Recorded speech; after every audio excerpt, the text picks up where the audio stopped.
तो सबसे पहले मैं उन दोस्तों को शुक्रिया करना चाहूँगा जिन लोगों ने मेरे चैनल को सब्सक्राइब किया है। आप लोग का बहुत बहुत शुक्रिया। आप लोग का ही सपोर्ट मुझे चाहिए और इसी प्रकार आप लोग सपोर्ट दिखाते रहें। तो वीडियो हम लोग शुरू करते हैं।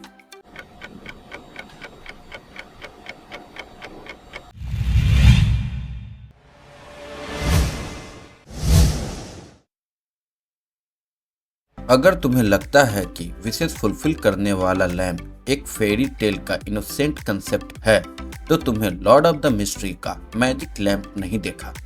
यह कोई अलादीन वाली कहानी नहीं है। यह एक सील आर्टिफैक्ट है, एक ऐसी चीज जिसमें सील्ड है एक एंशिएंट, इंटेलिजेंट और एक्सट्रीमली डेंजर एग्जिस्टेंट, एक जीनी जो आज़ादी चाहता है और हर विश तुम्हारी लाइफ का सबसे बड़ा रिग्रेट बन सकती है।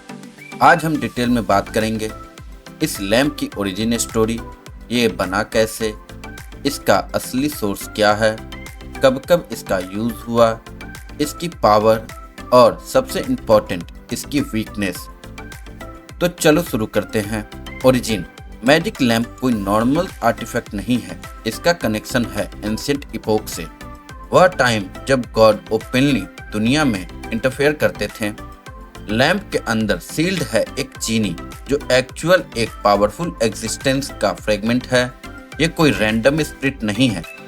इसका नेचर विश ग्रांटिंग का है, जो अरेबियन फोकलोर जैसा लगता है, लेकिन Lord of the mystery universe में यह एक करप्टेड, डिस्टॉर्टेड पावर सिस्टम का प्रोडक्ट है।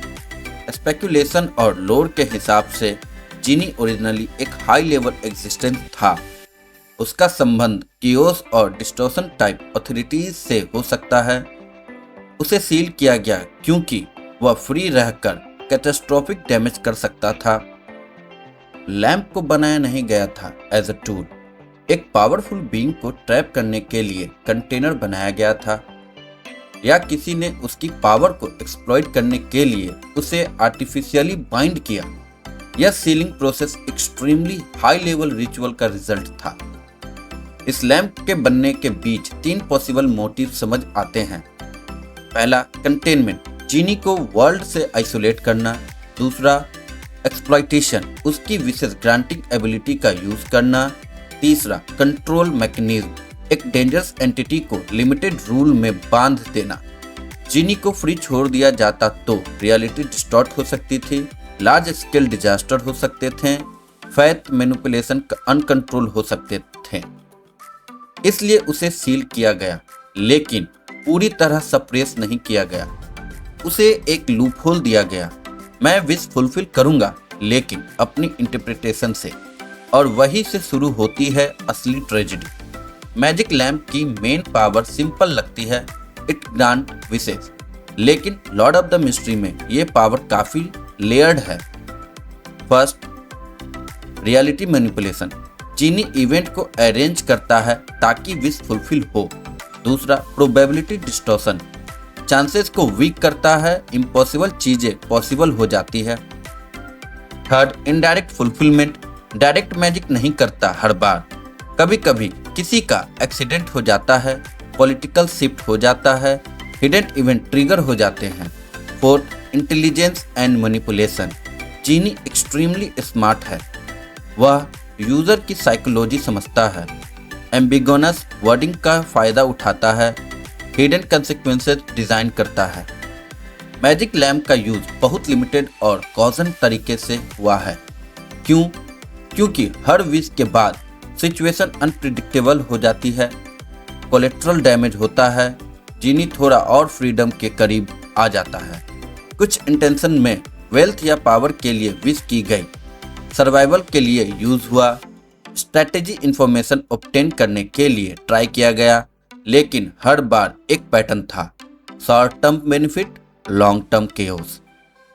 अब सबसे इंटरेस्टिंग पार्ट, अगर जीनी इतना पावरफुल है तो वीकनेस क्या है? नंबर 1, सील स्टेट, वह फुल्ली फ्री नहीं है, लैम्प उसका प्रिजन है। नंबर 2, रूल बाउंडेड सिस्टम, वह बिना विश के एक्ट नहीं कर सकता। नंबर 3, लिटरल फुलफिलमेंट कॉन्स्ट्रेंट, वह विश को डिस्टॉर्ट करता है, लेकिन वर्डिंग के फ्रेगमेंट के अंदर स्मार्ट वर्डिंग से डैमेज कंट्रोल पॉसिबल है। Number 4, ceiling authority, high level beings उसे सप्रेस कर सकते हैं। मैजिक लैम्प का सबसे बड़ा डेंजर पावर नहीं है, वह है ह्यूमन ग्रेड। जीनी खुद कुछ नहीं करता जब तक तुम विश नहीं मांगते। यह आर्टिफैक्ट टेम्प्ट करता है easy power, instant success, shortcut, और लॉर्ड ऑफ द मिस्ट्री में शॉर्टकट का मतलब होता है करप्शन। मैजिक लैम्प एक सिंपल फेरी टेल ऑब्जेक्ट नहीं है, यह एक प्रिजन है, एक टेम्पटेशन डिवाइस है और एक रिमाइंडर है रियलिटी मैनिपुलेशन कभी फ्री नहीं होती। लॉर्ड ऑफ मिस्ट्री का ये आर्टिफैक्ट हमें सिखाता है कभी कभी सबसे सेफ चॉइस होती है कुछ भी विश ना करना। प्लीज़ मेरे वीडियो को लाइक करें, शेयर करें और चैनल को सब्सक्राइब करें ताकि आप लोग को इसी प्रकार की वीडियो मिलती रहे और आप लोग एंजॉय करते रहें। फिर मिलेंगे अगले वीडियो में, तब तक के लिए बाय।